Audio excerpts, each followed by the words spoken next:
누가복음 17장 11절에서 19절까지의 말씀, 신약성경 124면에 있습니다.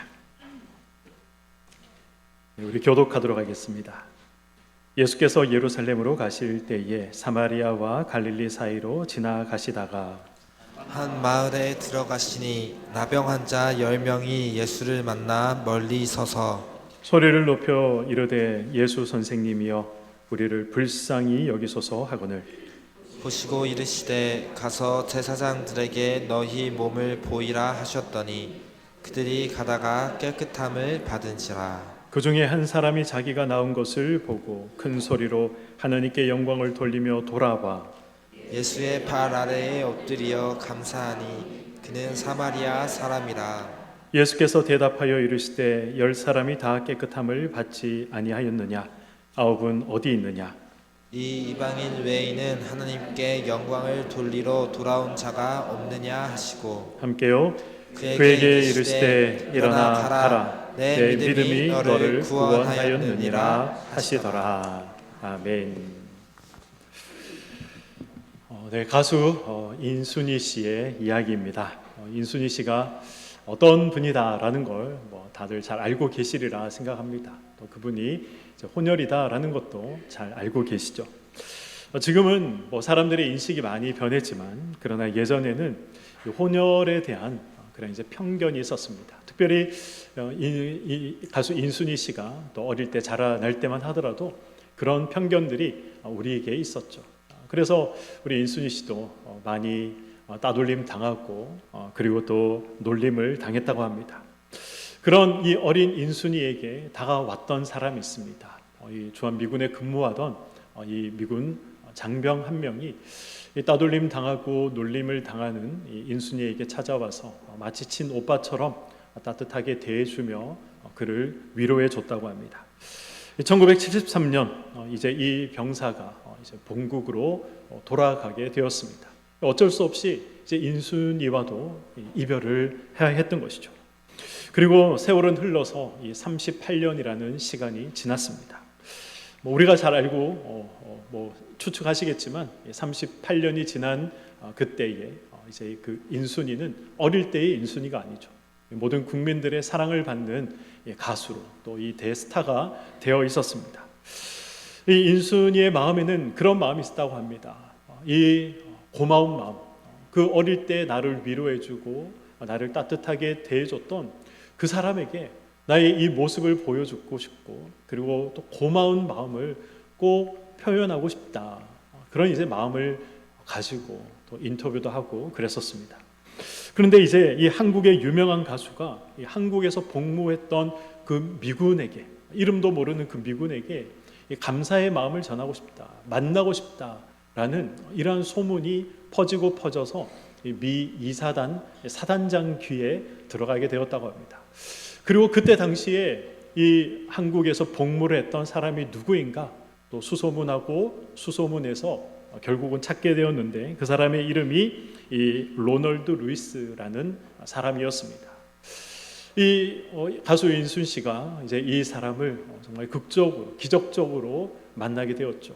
만나서 그를 부둥켜 안고 울면서 오늘의 내가 있기까지는 당신이 있었기 때문에 그렇습니다. 당신에게 정말 고맙다라는 말을 하고 싶었습니다 라고 이야기를 했다고 합니다. 오늘 본문에도 이 감사의 말, 고마움의 말을 전하고 싶었던 한 사람이 등장하고 있습니다. 받은 은혜에 감사하기 위해서 찾아 돌아온 예수님을 찾아 돌아온 한 사람이 있었죠. 하나님께 영광을 돌리기 위해서 돌아왔던 한 사람이 있었습니다. 예수님께서 이 예루살렘으로 향하시다가 사마리아와 갈릴리 사이에 있는 어떤 마을로 들어가셨습니다. 예수님께서 왜 이 갈릴리와 사마리아 지역 사이에 있는 이 마을에 예수님이 들어가셨습니까? 예수님께서 이 10명의 문둥병, 이 나병 환자들을 만나기 위해서 들어가셨던 것이죠. 우리가 알고 있듯 이 나병에 걸리면 격리가 되어야 합니다. 그래서 사랑하는 친척들로부터, 친구들로부터, 가족들로부터 떨어져서 철저히 외롭게 살아가야 했던 것이죠. 그러나 예수님은 이들을 만나기 위해서, 세상은 이들과 떨어져 있었지만, 세상은 이들을 분리시켰지만, 그러나 예수님께서는 그들을 만나기 위해 찾아가셨던 것입니다. 만약 여러분들이 가족과 격리되고 사회와 격리되고 단절되어 살아가는 이 10명의 이 나병 환자들을 보신다면 어떤 생각이 들겠습니까? 안타깝다, 측은하다, 이런 생각이 드십니까? 우리의 생각이 여기까지 밖에 이르지 못한다면 우리는 아직 성경을 모르는 것입니다. 우리는 아직 하나님을 모르는 것이고, 우리는 아직 나 자신을 모르는 것입니다. 이들을 보면서 우리가 가져야 하는 생각은 바로 이것이죠. 저와 여러분도 나병 환자와 같은 그런 처지에 있는 존재가 아니었습니까? 아버지와 단절되어서 눈물을 흘리며 통곡하며 살아가고 있던 사람들이 저와 여러분이 아니겠습니까? 소망의 자리에 갈 수 없었습니다. 삶 속에서 희망이라는 것을 찾아볼 수 없었던 것이죠. 손발이 문드러지고 떨어져 나가고 있었지만, 그러나 고통인 줄 모르고 살아가고 있었습니다. 아무 희망 없이 그저 나에게 다가오는 죽음을 기다리며 살아갔던 그런 존재가 저와 여러분들 아니겠습니까? 그런 우리를 만나기 위해서 예수님께서 오신 것입니다. 빌립보서 2장 6절에서 8절 말씀은 우리에게 이렇게 말씀하고 있습니다. 그는 근본 하나님의 본체시나 하나님과 동등됨을 취할 것으로 여기지 아니하시고 오히려 자기를 비워 종의 형체를 가지사 사람들과 같이 되셨고 사람의 모양으로 나타나사 자기를 낮추시고 죽기까지 복종하셨으니 곧 십자가에 죽으심이라. 아멘. 우리 태신자 초청 주일에도 이 본문을, 이 말씀을 제가 한번 인용한 적이 있습니다. 빌립보서 2장의 이 말씀이 어떤 말씀입니까? 예수님께서 하나님과 동등하시지만, 예수님이 하나님이시지만, 그래서 하나님이 받으실 모든 영광을 당연히 예수님도 받으실 수 있지만, 그러나 그 영광을 예수님께서 포기하셨다라고 말씀하고 있습니다. 그리고 종의 형체를 가지시고 인간의 몸을 입고 이 땅에 오셨다라고 말씀하고 있는 것이죠. 예수님께서는 왜 영광을 버리셔야 했습니까? 예수님께서는 왜 그토록 자신을 낮추셔야 했습니까? 왜 그리고 십자가에 죽기까지 고난을 당하셔야 했습니까? 나병 환자와 같은 우리, 아무 소망 없이 살아가고 있는 우리, 그저 죽음을 기다리고 있는 저와 여러분들을 만나 주시기 위해서 이 땅에 영광을 버리시고 몸을 입고 오신 것입니다. 이 방법이 아니고서는, 이렇게 하시지 않고서는 예수님께서 우리를 만나실 수 있는 방법이, 우리를 구원하실 수 있는 방법이 없었기 때문에 그랬던 것이죠. 나병 환자 10명을 만나기 위해서 예수님께서 이 사마리아 지역을 통과하신 것처럼 저와 여러분을 만나고 저와 여러분을 구원하시기 위해서 예수님께서 우리에게 그렇게 찾아오셨던 것입니다. 우리가 그래서 바로 이 은혜를 입은 사람들이죠. 그러므로 이 은혜가 있다면, 그리고 우리가 이 은혜를 기억한다면, 이 은혜가 어떤 은혜인지 우리가 알고 있다면 평생 우리에게 다른 어떤 것이 주어지지 않는다 하더라도 우리는 감사할 수 있는 것이고, 우리는 하나님 앞에 찬송하며 예배드릴 수 있는 사람이 될 수 있는 것입니다.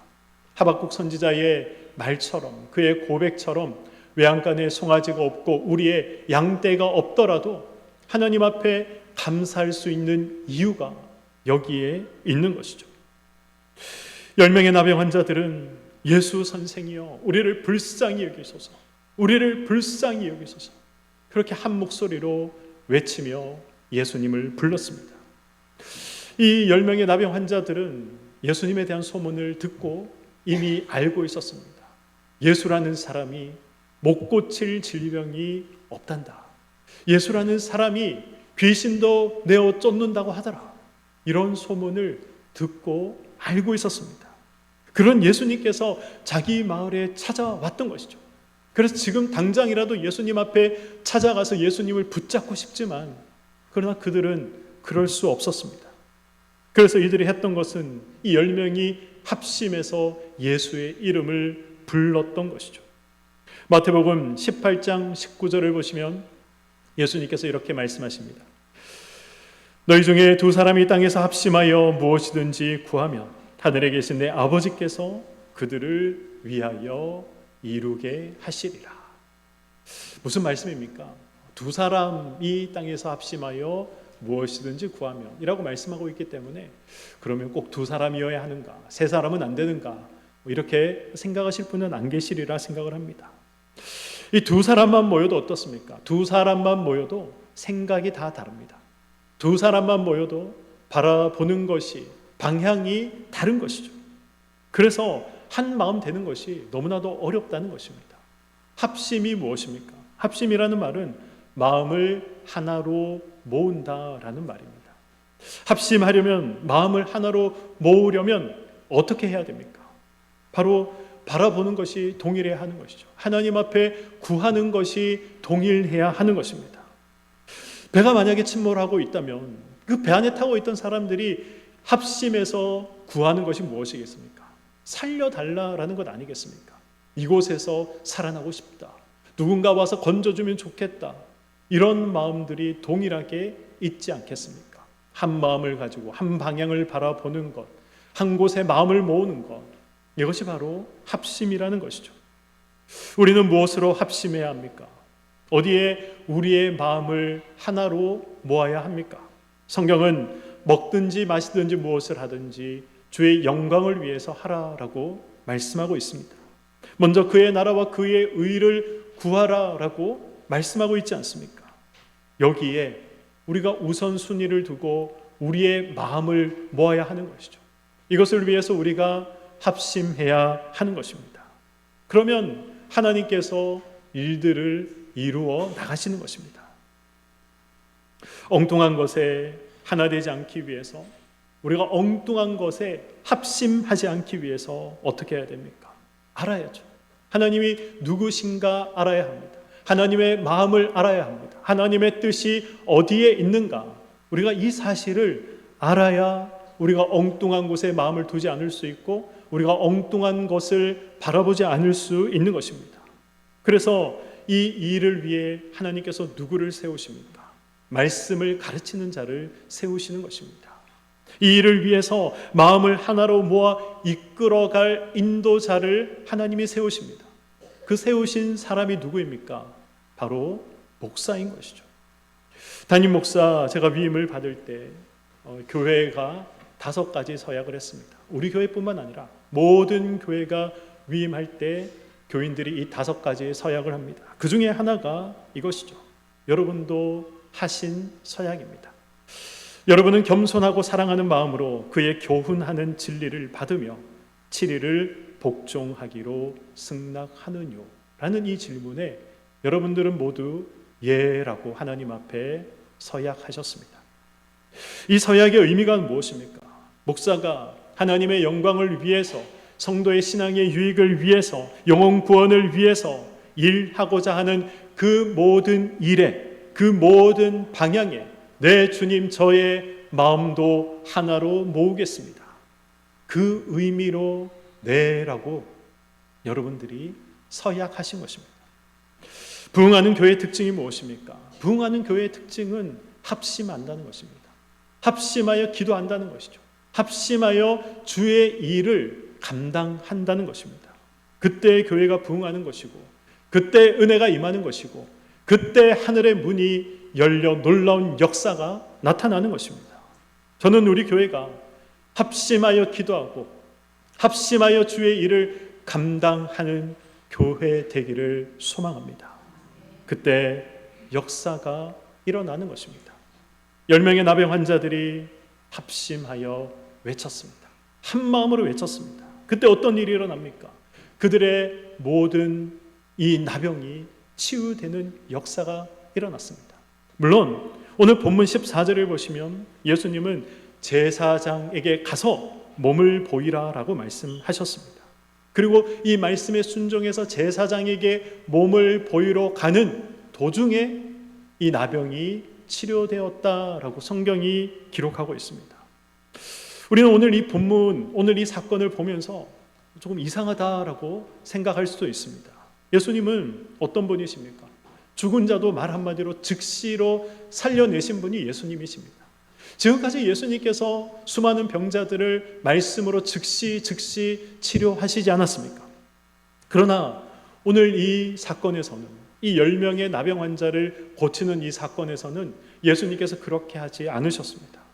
여전히 나병이 걸려 있는 상태로 제사장에게 가서 내 몸을 보이라라고 말씀하신 것이죠. 예수님께서 왜 즉시 고쳐주지 아니하시고 그렇게 하신 이유가 무엇일까요? 여러분이 만약 이 10명의 나병 환자 중에 한 사람이었다라고 한번 생각해 보시기 바랍니다.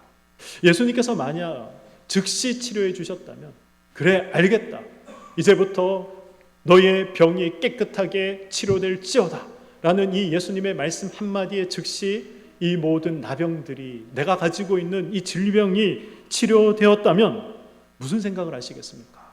와, 역시 소문대로다, 역시 대단하다, 놀랍다, 이런 생각을 하시겠죠.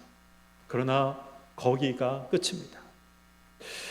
여전히 아무 변화 없고 여전히 이 나병이 걸린 상태로 있지만, 그럼에도 말씀에 순종하여서 제사장에게 보이기 위해서 나아갈 때에 나음을 받았다면, 여러분이 만약 그 10명 중에 한 사람이라면 무슨 생각이 들겠습니까?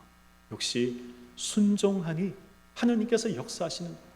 지금은 아무 변화가 없지만, 그러나 예수님께서 제사장에게 보이라라고 말씀하신 그 말씀에 순종했더니 이런 놀라운 은혜가 나에게 일어났구나. 순종이 제사보다 낫다라고 말씀하셨는데 실로 그 말씀이 참이구나. 이런 믿음의 고백을 하지 않겠습니까? 그들의 믿음이 더욱 자라나지 않겠습니까? 당장은 아무 일이 없어 보이고, 당장은 아무 변화가 없어 보여도 말씀을 믿고 행하면, 순종하면 하나님께서 일하시고 역사하신다라는 사실을 오늘 본문에서 우리에게 말씀하고 있는 것입니다. 이스라엘 역사를 보더라도 그렇지 않습니까? 이스라엘 백성들, 특별히 출애굽했을 때 이스라엘 백성들을 한번 떠올려 보시기 바랍니다. 그들이 출애굽 후에 홍해를 만났습니다. 홍해라는 이 절벽을 그들이 만났던 것이죠. 마라의 쓴물을 만났습니다. 굶주림을 만났습니다. 목마름을 만났습니다. 그때마다 이스라엘 백성들이 했던 것이 무엇입니까? 하나님을 향해서, 모세를 향해서 원망하고 불평했습니다. 그런데 하나님께서는 그들이 원망하고 불평하고 하나님 앞에 간구할 때마다 하나님은 뜸들이지 않고 즉시 모든 문제들을 해결해 주셨습니다. 그들의 목마름을 채워주셨고 그들의 배고픔을 채워주셨고 홍해를 갈라주셨습니다. 이스라엘 백성들이 그래서 얻은 것이 무엇입니까? 하나님께서 즉시 응답하셔서 그래서 그들이 가지게 된 것이 무엇입니까? 여전한 불평과 여전한 원망 아니겠습니까? 믿음은 바라는 것들의 실상이요 보이지 않는 것들의 증거다라고 성경은 우리에게 말씀하고 있습니다. 그러나 이스라엘 백성들은 이 믿음이 없었던 것이죠. 하나님께서 자신들을 붙잡고 계신다, 하나님의 그 붙잡고 있는 그 손, 그것을 그들이 보지 못했던 것입니다. 눈에 보이는 어려움, 그것이 사실은 믿음의 눈으로 보면 그것이 실상이 아니라 허상이고, 하나님께서 잡고 계신다는 것이 실상인데도 불구하고 그들이 그것을 보지 못했던 것입니다. 하나님이 행하시는 명확한 증거를 그들이 보지 못했던 것이죠. 그래서 이 가나안까지 아무리 천천히 가더라도 40일이면 충분히 도착할 수 있는 거리였지만 그들은 40년을 광야에서 돌고 돌아 이 가나안에 도착을 했던 것입니다. 결국 이 원망과 불평, 이 못된 버릇을 고치지 못한 이 출애굽 1세대들은 다 광야에서 죽게 됩니다. 광야에서 태어난 출애굽 2세대들은 어떻습니까? 여호수아 3장을 보시면 그들이 이제 여리고성을 치기 위해서 요단을 건너는 장면이 기록이 되어 있습니다. 그때 당시에 이 여호수아 3장에서 기록하기를 그때는 추수 때이고 그리고 강이 범람하던 시기였다라고 기록을 하고 있습니다. 추수 때, 이제 이 늦은 비가 그때 오고 있다는 오는 시기였죠. 늦은 비가 오고 있었다. 비가 오면 강물이 불어나겠죠. 그리고 이 추수 때가 언제였느냐? 우리와 다르게 3월과 4월 사이였습니다. 3월과 4월은 눈이 녹기 시작하는 시기 아니겠습니까? 이 요단강은 어디에서부터 발원하여 출발하느냐? 헤르몬산이라는 곳에서부터 출발합니다. 헤르몬산, 헐몬산 이렇게 이야기하기도 하죠. 저는 이 헐몬산을 가본 적이 있습니다. 직접 눈으로 봤습니다. 이 만년설이 산 정상에는 쌓여 있습니다. 굉장히 신비롭습니다. 그런데 그 쌓여있던 눈들이 3, 4월 달에 녹기 시작하는 거죠. 그러면 늦은 비가 왔고 그리고 헐몬산에 쌓여있던 눈들이 녹으면서 강물은 범람하기 시작하는 것입니다. 순식간에 사람을 휩쓸고 내려갈 그런 시커먼 흙탕물이 엄청나게 쏟아져 내리고 있는 상황이었습니다. 우리가 생각하는 잔잔한 강, 우리가 사진으로 봤던 요단강, 그런 모습이 절대 아닙니다. 조상들에게는 바다를 갈라주신 하나님이었지 않습니까? 그런데 하나님께서는 그때 잠잠하셨습니다. 강물을 막아주지 않으셨습니다. 그럼에도 하나님께서 강을 건너라 라고 말씀하셨기 때문에 그들이 그 시커먼 흙탕물이 흐르는 그 요단강의 첫 발을 내디뎠던 것이죠. 그때 어떤 일이 일어납니까? 강물이 끊어지는 놀라운 역사가 일어났던 것입니다. 신앙이 무엇입니까? 신앙이라는 것은 하나님을 믿고 신뢰하는 것입니다. 그래서 순종의 걸음을 내딛는 것, 이것이 신앙인 것이죠. 그래서 신앙에서는 하나님을 향한 신뢰와 믿음이라는 다리와 순종이라는 다리를 가지고 걸어갈 때 제대로 신앙생활을 할 수가 있는 것입니다. 이 두 가지가 있는 인생과 교회에 하나님께서 일하시고 역사하시는 것입니다. 이것이 안 되면 이스라엘이 40년 동안 광야에서 연단 받았듯이 저와 여러분도 우리 교회도 유리방황하며 연단 받을 수밖에 없다는 사실을 우리는 잊지 말고 기억해야 하는 것입니다. 믿고 가보는 것이죠. 우리가 보이지 않아도 보이는 것이 없어도 믿고 가보는 것입니다. 손에 잡히는 것이 없어도 믿고 가보는 것입니다. 내 믿음대로 될지어다 하셨던 그 예수님의 말씀을 믿고 신뢰하고 순종해서 걸어 가보는 것이죠. 삼킬 듯한 강물이 흘러도 발을 한번 넣어보는 것입니다. 걸어가 보는 것입니다. 이런 믿음과 순종이 저와 여러분에게 있기를 간절히 소망합니다. 제사장에게 달려가던 이 10명의 나병 환자들은 모두가 깨끗하게 완벽하게 고침을 받았습니다. 그러나 예수님께 감사하기 위해 찾아온 사람은 단 한 사람밖에 없습니다. 그리고 성경은 그 사람이 사마리아 사람이었다라고 기록을 하고 있습니다. 사마리아 사람, 그 사람은 어떤 사람입니까? 성경이 왜 굳이 그 사람이 어떤 사람이다라고 밝히지 않아도 상관없지만 그런데 굳이 왜 성경이 그 사람은 사마리아 사람이었다라고 말씀하고 있습니까? 사마리아 지역은 우리가 알고 있는 것처럼 유대인들로부터 인정받지 못하던 사람들이 살고 있던 지역이었습니다. 유대인들이 사마리아 사람들을 볼 때에는 마치 개처럼 여기고 짐승처럼 여기던 사람이 사마리아 사람이었던 것이죠. 생각해보면 지금 이 사마리아 사람 그리고 이 사마리아 사람이 나병에 걸렸다 이 사실은 이보다 더 나쁜 상황이 있을 수 없다는 것을 성경이 말씀하고 있는 것입니다. 이보다 더 밑바닥 인생이 없다라는 것을 성경이 말씀하고 있는 것이죠. 이 사람이 사람으로 상종하지 않고 인정하지 않는 그 사마리아 사람인데 이제 나병까지 걸려서 같은 사마리아 사람에게도 이제 격리되고 분리되고 떨어져 살아야 했던 처참한 인생을 이 사람이 살았다는 것입니다. 그러나 결국 그 최악의 상황 때문에 누구를 만나고 어떻게 됩니까? 예수를 만나게 되고 구원을 얻게 되었던 것입니다. 사랑하는 성도 여러분, 우리의 현실과 우리의 상황이 어렵다 하더라도, 걱정이 있고 두려움이 있고 문제가 있고 풀리지 않아도 그것 때문에 예수님 앞에 주님 살려주십시오, 주님 해결해 주십시오 부를 수 있다면, 그것 때문에 우리는 우리의 삶이 달라질 수 있고 변할 수 있다는 사실을, 우리가 지금까지 경험하지 못했던 놀라운 하나님의 은혜의 역사를 바로 이 문제 때문에 경험하고 체험할 수 있다라는 이 사실을 우리는 기억해야 할 것입니다. 10명이 깨끗함을 받았습니다. 그러나 사마리아 사람만 감사하기 위해서 예수님께 돌아왔습니다.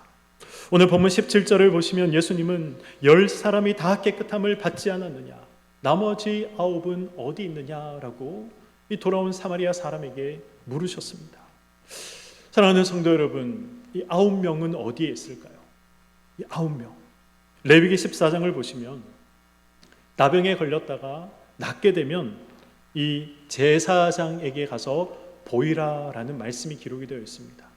그리고 이 나병에 걸렸다가 낫게 된 사람, 자기에게 찾아온 사람을 제사장은 2주 동안 다시 격리를 해야 합니다.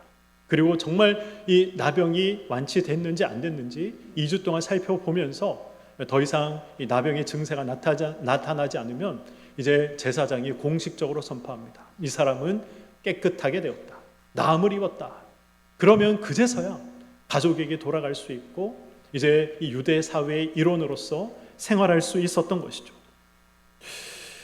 고침을 받은 이 9명은 그래서 제사장에게 갔던 것입니다. 이 예수님께 감사하는 마음이 물론 있었겠죠. 왜 없었겠습니까? 그러나 예수님께 돌아가서 감사하기보다는 한시라도 빨리 완치 판정을 받고 싶었습니다. 한시라도 빨리 가족에게 돌아가고 싶었습니다.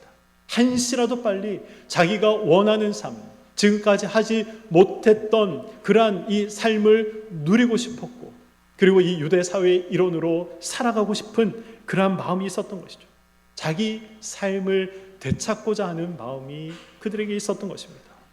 그래서 그들은 감사하기 위해 예수님께 돌아오는 것이 아니라 빨리 제사장을 찾아갔던 것이었습니다.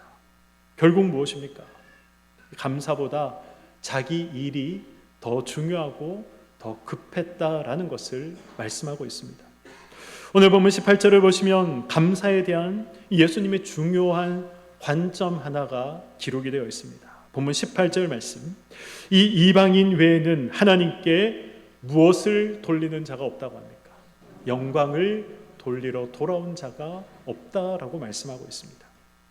예수님은 하나님께 감사하기 위해서 돌아오는 자가 없다라고 말씀하신 것이 아니라 하나님께 영광을 돌리기 위해 돌아온 자가 없다라고 말씀하고 있습니다. 앞뒤 문맥을 살펴보면 예수님께서 아니 왜 이 9명은 감사하기 위해서 오지 않느냐, 왜 너만 감사하기 위해서 왔느냐, 이렇게 예수님이 말씀하셔야 되지만, 그러나 예수님께서 그렇게 말씀하시지 않고 이 영광을 돌리러 돌아온 자들이 없다라고 말씀하고 계십니다. 사랑하는 성도 여러분, 하나님께 감사하는 것이 하나님께 영광을 돌리는 것입니다.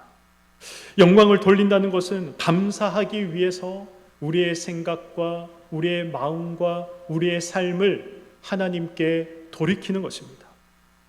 제가 사역을 하기 전에, 또 특별히 담임 목회를 이제 시작하기 전에 아버지가 저에게 이런 말씀을 하셨습니다. 저희 아버지가 50년 목회를 하시고 은퇴하셨다라는 사실 아마 많은 분들이 알고 계시리라 생각을 합니다. 저에게 이런 말씀을 하셨어요.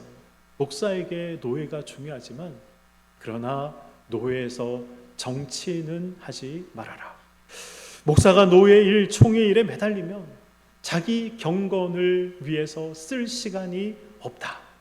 자기 앞가림도 제대로 못하면서 노예 일 한다고, 또 연합회 일 한다고 쫓아다니는 목사들, 장로들 내가 많이 봤는데 제대로 된 사람이 아무도 없더라라는 것이 아버지가 저에게 해주신 말씀이었습니다. 우리에게 주어진 일들이 중요하지 않다, 그런 말씀을 제가 드리고 싶은 것이 아닙니다. 문제는 우선순위인 것이죠. 우리 마음에, 우리 삶에, 우리 행동에, 우리 생각에 우선순위를 어디에 두고 살아야 하는가, 그것입니다. 깨끗함을 받은 아홉명은 지금 무엇을 우선해야 하는 것입니까? 예수님께 돌아와서 예수님 감사합니다 라고 고백하고 예수님께 엎드리는 것이 우선이었습니다. 종교 생활보다 예수님께 감사하는 것이 우선이 되어야 하는 것이죠. 그러나 고침을 받은 이 9명은 하나님께 감사하기보다, 하나님께 영광을 돌리기보다 자기들의 이 종교적인 전통이 우선이었습니다. 그래서 이 9명이 받지 못한 너무나도 아쉬운 축복 하나가 있습니다. 그 복이 무엇입니까? 이 9명이 받지 못한 그 복이, 그 축복이 무엇입니까? 오늘 본문 19절 말씀입니다. 그에게 이르시되 일어나 가라, 내 믿음이 너를 구원하였느니라 하시더라. 아멘. 우리 신앙의 이 정점은 받은 은혜를 아는 것입니다. 내가 가던 길에서 그래서 돌이켜서 하나님께 감사하기 위해서, 영광을 돌리기 위해서 하나님 앞에 찾아 나와 엎드리는 것입니다. 그때 주님은 우리에게 어떤 은혜를 베푸십니까? 어떤 놀라운 축복을 베풀어 주십니까? 내 믿음이 너를 구원하였다라고 선포해 주시는 것입니다.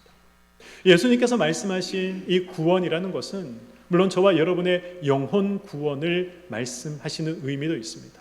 그러나 또 한 가지 의미는 우리 인생의 모든 문제에서 우리가 하나님 앞에 엎드리면 하나님께서 우리를 구원해 주신다라는 의미도 여기에 담겨져 있는 것입니다. 이 9명은 바로 이 약속을 놓쳐버렸습니다. 이 9명은 그저 자기 삶 찾기에 바빴던, 그래서 감사하지 못했던 이 9명은 바로 이런 하나님의 은혜를 놓쳐버리고 만 것입니다. 이 놀라운 선포를, 이 놀라운 은혜를 감사하기 위해 돌아왔던 사마리아인 이 한 사람만 받아 누리게 되었던 것이죠. 우리 오늘 사건을 통해서, 본문을 통해서 또 한 가지 기억해야 할 사실은 이 감사가 바로 믿음이라는 사실입니다. 18절에서 하나님을 향한 감사가 하나님께 영광을 돌리는 것이다 라고 말씀하고 있습니다. 그리고 19절에서는 하나님을 향한 감사가 믿음이다 라고 말씀하고 있는 것입니다. 결국 하나님께 감사하는 자가 하나님께 영광을 돌리는 자이고, 감사할 수 있는 자가 믿음을 소유하고 있는 자다라는 것을 우리에게 말씀하고 있는 것이죠. 여러분들이 하나님께 영광을 내가 돌리며 살아가는 사람인가? 내가 나에게 이 믿음이 정말 있는가? 이것을 알 수 있는 방법이 그렇다면 무엇이겠습니까? 하나님께 감사하며 살아가고 있는가? 나는 얼마나 하나님 앞에 감사하며 살아가고 있는가? 이것을 점검해보고 돌아본다면 나의 삶이 지금 하나님께 영광을 돌리는 삶인지, 그리고 내 삶 속에 믿음이 있는지, 그 믿음을 가지고 살아가고 있는지 바로 이 감사를 통해서 확인할 수 있는 것입니다. 오늘 말씀을 맺도록 하겠습니다. 여전히 우리가 추수감사주의를 보내고 있지만, 그래서 우리의 입술로는 감사합니다라고 고백은 하고 있지만, 그러나 또 어떻습니까? 여전히 해결되지 않는 문제, 1년 내도록 기도했지만 아직 응답해 주시지 않아서 우리의 마음을 답답하게 하고 여전히 눈물을 흘리고 있는 그런 문제들 다들 있으시리라 생각을 합니다. 그러나 오늘 이 10명의 나병 환자들을 기억하시기 바랍니다. 하나님, 예수님께서 이들을 깨끗하게 하지 않으셨음에도 제사장에 가서 보이라 라는 그 말씀에 순종해서 나아갈 때 그들의 모든 병들이 완치되었습니다. 지금은 변한 것이 없고, 지금은 달라진 것이 없고, 지금은 기도 응답된 것이 없는 것처럼 보인다 할지라도 우리가 믿어야 하는 것은 하나님의 말씀인 것이죠. 그 말씀, 우리에게 하나님께서 말씀하시는 것이 무엇입니까? 너희를 향한 나의 생각을 내가 안 하니. 무엇이라고 말씀하십니까? 재앙이 아니라 평안을 주는 것이다. 장래와 희망을 주는 것이다. 그것이 하나님의 마음이다라고 말씀하고 있지 않습니까? 그 하나님의 마음을 믿고 순종하며 하루하루 걸어가시는 저와 여러분의 삶이 되시기를 소망합니다. 아울러 하나님께서 우리에게 지금 당장 이 문제를 해결해 주시지 않아서 감사거리가 없다라고 혹시 생각하십니까? 그러나 저와 여러분들이 무엇으로도 바꿀 수 없는 구원을 받지 않았습니까? 영생을 받지 않았습니까? 이것보다 더 큰 은혜가, 선물이 어디 있겠습니까? 이것을 생각하면 우리가 다른 것이 없어도 감사할 수밖에 없는 것이죠. 계절이 변화되는 것, 느끼며 아름답다, 감탄하는 것에 우리는 감사할 수도 있어야 됩니다. 작은 것에도 감사할 수 있어야 하는 것이죠. 그것이 믿음을 가진 자의 마땅한 마음이요, 하나님의 영광을 위해 살아간다 고백하는 자의 마땅한 삶의 모양과 모습이라는 것입니다. 오늘 이 사실을 기억하시고 감사하는 삶이 하나님께 영광을 돌리는 삶이요, 감사하는 사람이 믿음이 있는 사람이다라는 사실을 기억하시고 하나님 앞에 감사의 삶을 살아가는 저와 여러분의 삶이 되시기를 주님의 이름으로 간절히 축원드립니다. 아멘.